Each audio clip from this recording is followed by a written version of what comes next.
Craig. This morning, we are going to be hearing from our congregational member, Wade Marbaugh. Wade Marbaugh has been attending the First Existentialist congregation since the early 1990s and has served on the board of directors and as its chair. Professionally, he has served in many roles, but his passion is writing and acting. Wade is an Ohio native who moved to Atlanta in 1986 to write for a local newspaper. He subsequently married his editor, still Simonton, who edited his speech today.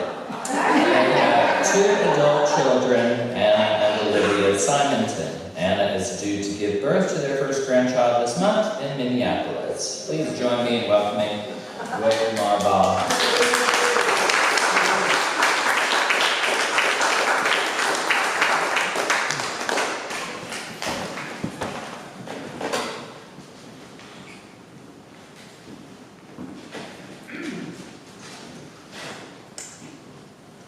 I predict I'm going to spend a lot of time in Minneapolis this month. Thank you, Patton. It's always a pleasure and an honor to share my thoughts with this assembly of very authentic folks, citizens of America and of planet Earth.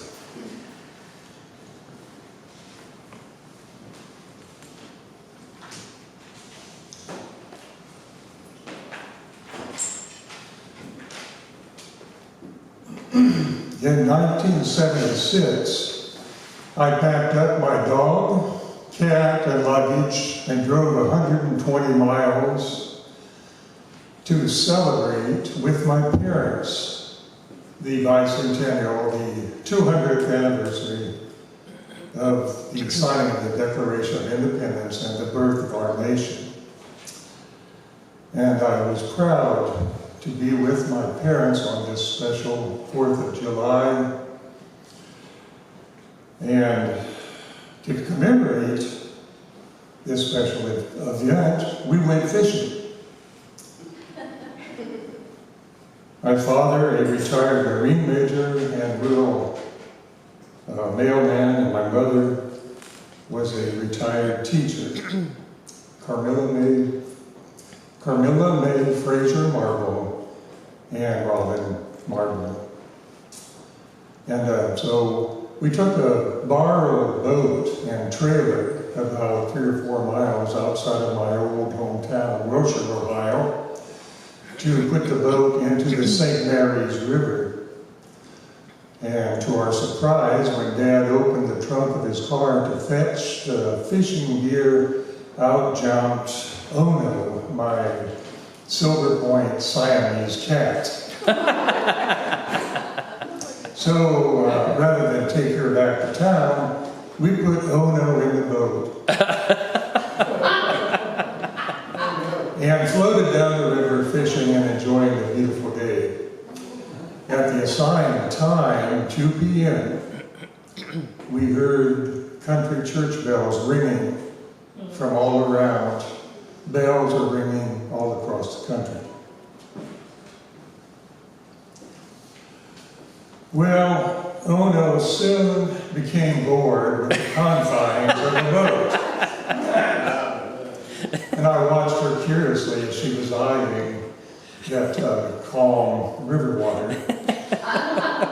And sure enough, she stepped out to walk across that water and escape from her confines. And we laughed and watched a little bit concerned as she splashed around in a panic. She was a city cat and had never seen this kind of situation. And, but soon enough, she caught on and dog paddled to the shore. And then she trotted along the riverbank as we meandered down the river towards town. And eventually, we picked her up and got her safely home. Yesterday, 50 years later, America celebrated its 250th anniversary of the Declaration of Independence. And ironically, I believe that we, the people of the United States, are slip-sliding into the incredibly deceptive, dangerous, troubled waters. And we need to pick ourselves up and come home. And as you know, powerful segments have been said here this morning of our population are embracing and enabling a repressive, despotic, authoritarian movement that is sweeping across the country and across the world, for that matter. And that is exactly what our founders broke away from when they signed the Declaration of Independence. How ironic, Americans celebrating yesterday's birthday with fireworks and remarks about freedom while simultaneously eroding the democracy that has made our freedom possible. How symbolic that 1 week ago, a Department of Justice lawyer argued in federal court that the president has the power to bulldoze the Statue of Liberty without congressional approval, regardless of what federal law says. Our ancestors, hundreds of thousands of years ago, formed societies to collectively assure the necessities of life: food, clothing, shelter, water, and safety.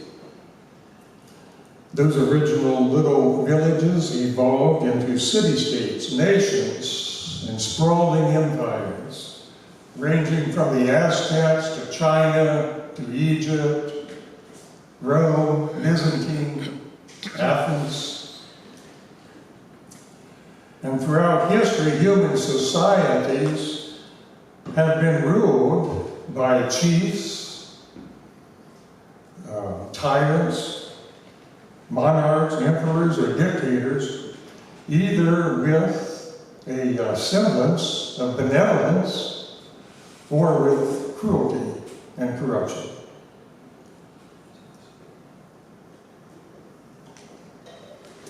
History is littered with accounts of misery and suffering from the acts of oppressive authoritarian regimes, greedy wars, religious purges, witch burnings.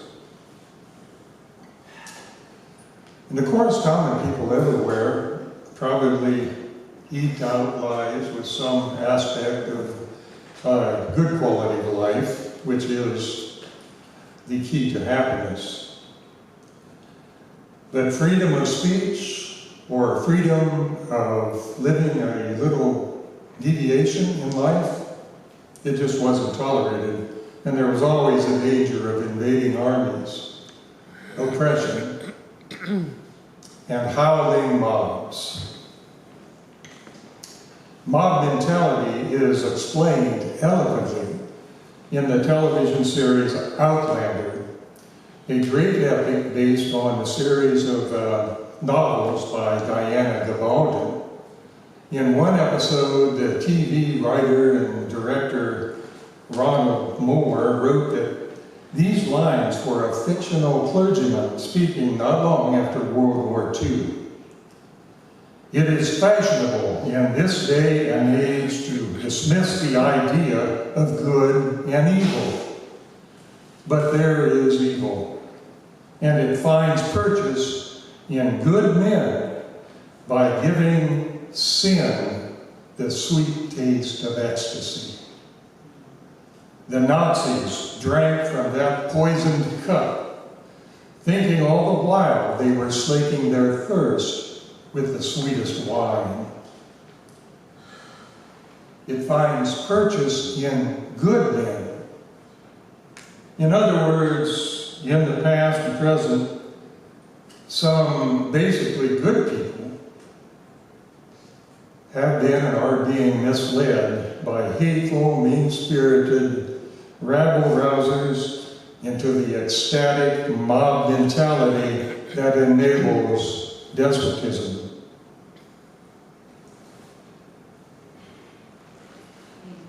You know, there are many, many good people in America. You all know that. Currently, foreign visitors here for the World Cup are reporting that the Americans they meet are really good folks. Someone once said, to hate America, watch the news. To love America, drive across it. So it's hard to fathom how this authoritarian movement has taken such a foothold. A problem that too many Americans don't understand is that mob rule and authoritarian government is unsustainable. The Soviet Union, a one-party system, crumbled to the universal call of freedom. Pinochet, Hitler, Mussolini, the Tsar, French monarchy, the list is long of ruthless strongmen and their supporters meeting bad endings because they drank from the poisoned cup.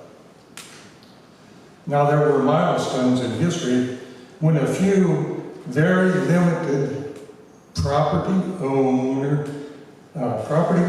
male-only democracies, let me say that again, property owner, male-only democracies arose in places like ancient Athens and Rome. But the Middle Ages wiped out those fledgling democracies. Common citizens were lowly subjects, subjected to the whimsical abuse of the rich and powerful. Then came the beginnings of our democracy, starting with the Enlightenment in Europe and England. The democratic ideas of thinkers like Rousseau and Voltaire, Locke, the Duke of Richmond. It was a novel idea that a government should be based on the people's consent, that all people have rights equally, and the purpose of government is to protect those rights. John Adams wrote, "What do we mean by the revolution? The war? That was no part of the revolution. It was only an effect and consequence of it. The revolution was in the minds of the people, and this was effected from 1760 to 1775 in the course of 15 years before a drop of blood was shed at Lexington. And so this revolution of ideas led to the Declaration of Independence on July 4, 1776, which was an incredibly bold break by the colonies from the English monarchy. No kings. After winning the Revolutionary War, the Americans established the United States Constitution, as you know, in 1789. Each state determined who could vote.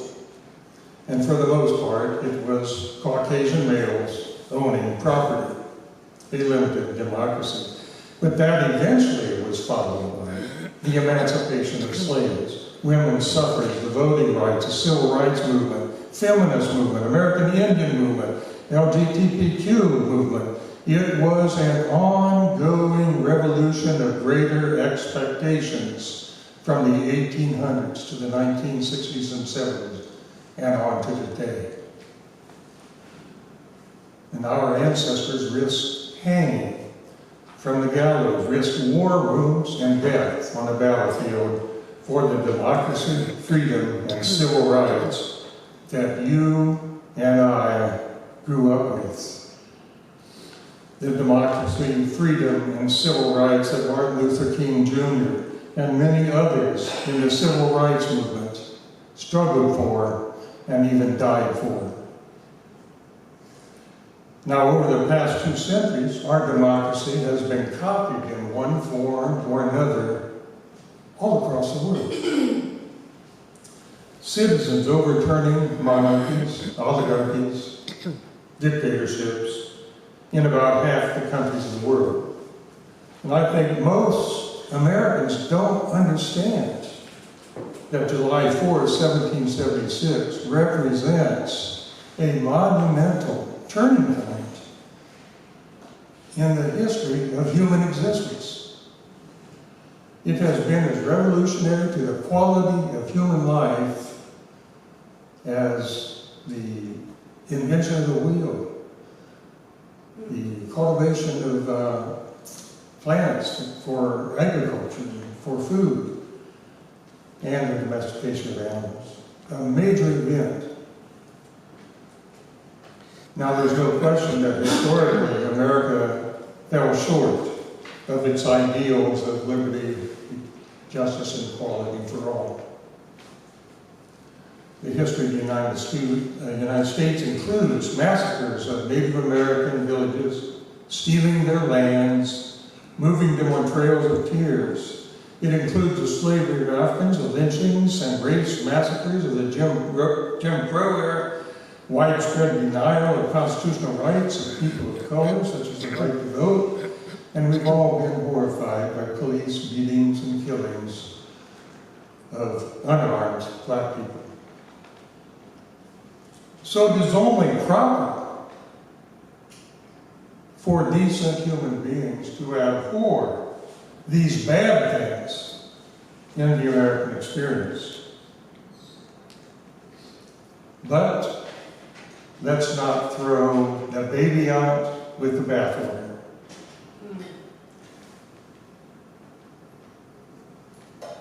In her book, The Transatlantic Love Affair, Simone de Beauvoir wrote, "I am awfully greedy. I want everything from life. I want to be a woman and to be a man, to have many friends and to have loneliness, to work much and write the good books, to travel and enjoy myself, to be selfish and to be unselfish. You see, it is difficult to get all which I want. And then when I do not succeed, I get mad with anger." Now that touches on why so many Americans say that they are not patriotic. When the American experience isn't perfect, when it doesn't live up to its highest potential and ideals, when it doesn't live up to their expectations, many folks obsessively dwell on the negative and virtually deny the positive. A Gallup poll shows that over the past decade, the percentage of people saying that they are proud to be Americans has dropped by 16 percentage points. In his book, Essay in Aesthetics, Jean-Paul Sartre wrote, "Freedom is what you do with what has been done to you." Think about that. Freedom is what you do with what has been done to you. What has been done to all of us is we have inherited this yin-yang, good-bad existence in America. What are we going to do with it? Some of you may recall Mitch Walkingham, who spoke from this pulpit 2 years ago. I've been in the sweat lodge ceremonies with Mitch and other American Indians, and the Lakota and Dakota Indians, the Sioux. They enter the sacred sweat lodge saying, "Aloha," and Takiwasan. And I've been told it means greetings to all my relations. we are related to everything and everyone on this planet. So we have choices as to how we are to relate to all our relations, including the bad side of history and present times and injustices in America. We can angrily hate America for not being perfect in the past and present. Or we can look at what we can do to change those things while simultaneously embracing the good things in America. We can relate to both the good and the bad in a mature, acknowledgement and understanding. Acknowledgement and understanding. Indeed, most of us in America, even those struggling to make ends meet, have many good things in our lives relative to conditions across the planet and throughout history. We have freedom from what, relatively speaking? Freedom of speech, freedom of religion, freedom from religion, all relatively speaking. The right to due process, and so on. Mitch Walkingham practices the traditional Indian ways, the ways of the Sundance religion, and so forth. And Mitch wears long hair, according to the tradition of the Indian ways. And at one time, his people were not allowed by law to practice those ways. The Indian school that he was forced to attend in Oklahoma did not allow the children to speak their language or perform native dances, and so forth. Well, years ago, while incarcerated in the old Ohio penitentiary, waiting for a parole violation hearing, Mitch sued in federal court to stop prison officials from cutting his long hair. I helped him with the case of having ACLU lawyers and so forth. And he and an Indian medicine man named Eagle Pipe Man testified in federal court that long hair was a major part of their religion. The federal judge agreed, and he ordered the prison not to cut Mitch's hair. In other times and places, it wouldn't have happened that way. And then I testified in Mitch's parole violation hearing, along with another Indian religious leader, Hartman. Against all odds, the parole board decided not to send Mitch back to prison and to release him to freedom in his Indian community in South Dakota. And right there, in that old prison, in that little hearing room, the parole board members even smoked the sacred peace pipe with Hartman and those of us present in the hearing. It was a phenomenal moment for Mitch's lawyer and for me. In other times and places, it wouldn't have happened that way. Consider these lines from a poem I wrote entitled, "America, Who Are You?" I love America's interstates and sleek airlines. They carry me far away to visit cousins. I love my laptop and miraculous thumb drives. And on any given day, I can buy blueberry muffins. Love America's museums and county libraries, your bookstores, plays, your music and movies. And too often we don't count our blessings. Hey, the folks in my neighborhood really are groovy. But most of all, America, I love your dreamers, appealing to our better angels. Oh, we dreamed of the way of true humanity, brotherhood and sisterhood and human rights, talking about democracy, liberty, equality, discussing the fairness and justice on warm summer nights. We sang and dreamed about human evolution, about co-ops and profit sharing and such visionary trends. America setting the example for global revolution of decency and dignity. And we have the means to those ends. We are Americans, America. And we are true patriots marching for democracy. We chant it, we drum it, defying human bondage in all its manifestations. And that scares the hell out of those who profit from it.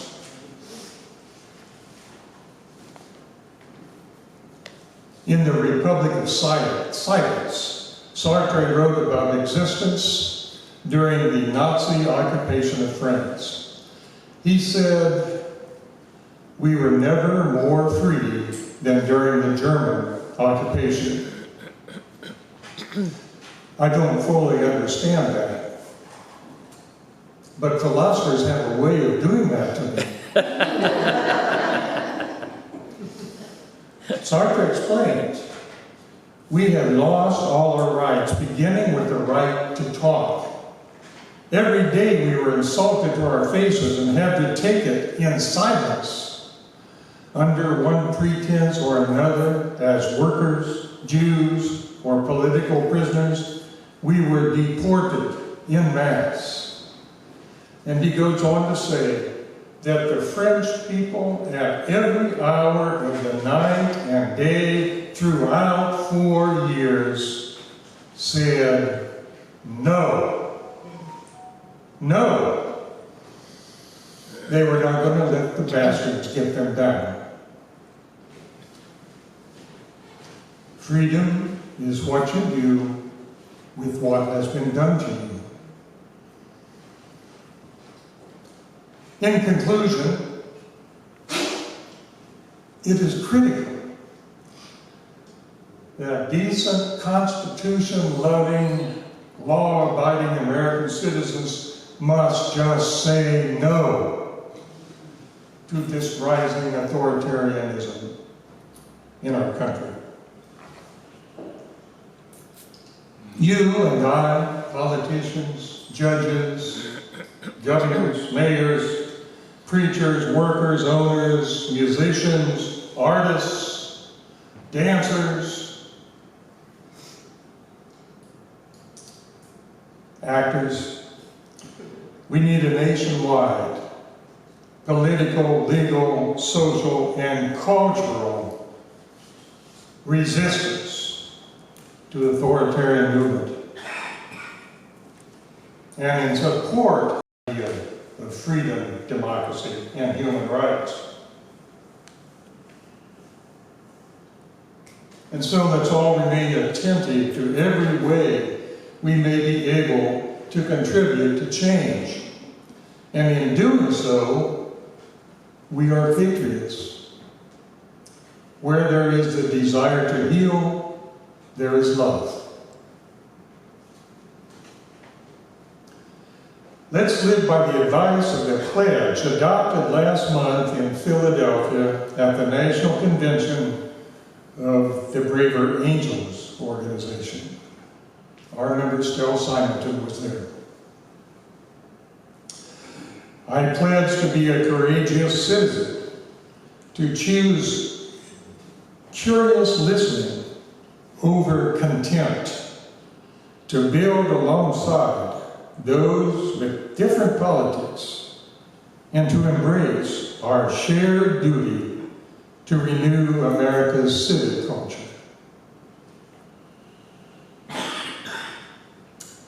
And let's live by Abraham Lincoln's eloquent words in his famous Gettysburg Address.